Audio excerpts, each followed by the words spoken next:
The barber talks. Barbers usually talk a lot. They love to talk and talk non-stop.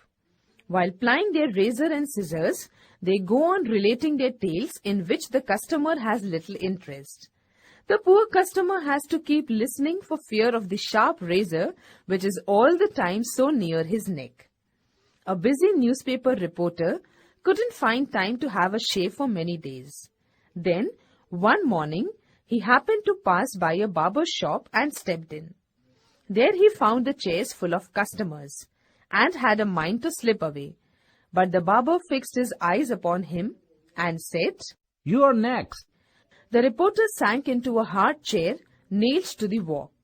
In a few moments, the customer in the chair got up and the reporter got that seat. "Haircut? Shave?" The barber enveloped the reporter in a large cloth and, with a careless hand, spread a great brushful Swedish lather across his mouth. Then he began to talk.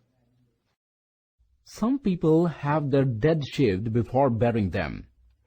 Once I was sent for to shave a dead man. It was at 706 Pearl Street.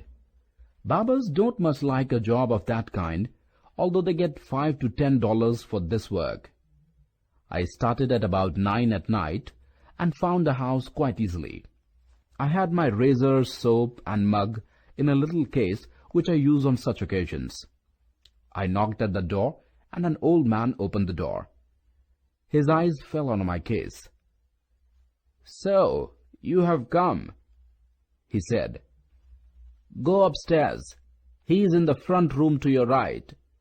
There's nobody with him. He hasn't any friends or relatives in this town. He rented the room only a week ago." "How long is it since this happened?" I asked. "About an hour," said the old man. I was glad of that, because corpses always shave better before they get completely cold. I went into the room and turned up the lamp. The man was laid out on the bed. He was warm yet, and had about a week's growth of beard on. I got to work, and about an hour gave him a nice clean shave.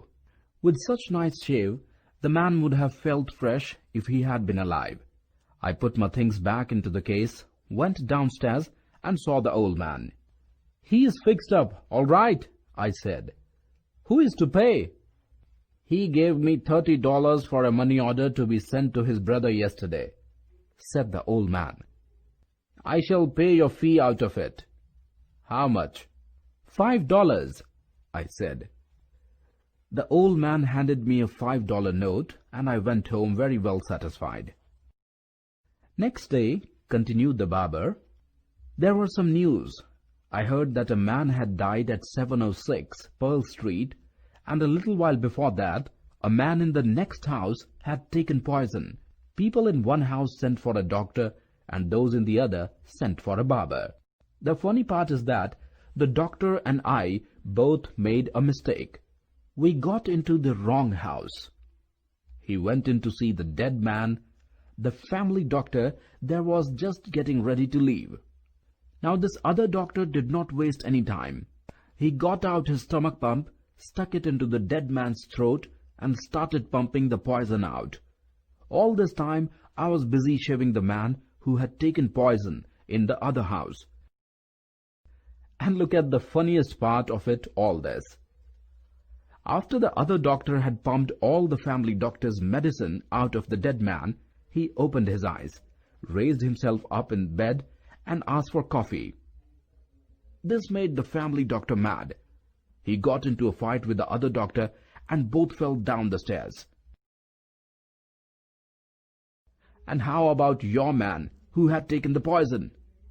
"Him?" said the barber, as he snapped off the cloth. "He died, of course, but with one of the nicest shave that ever a man had." As soon as the barber finished, the reporter made a rush and fled away. "Call again!" shouted the barber at his back.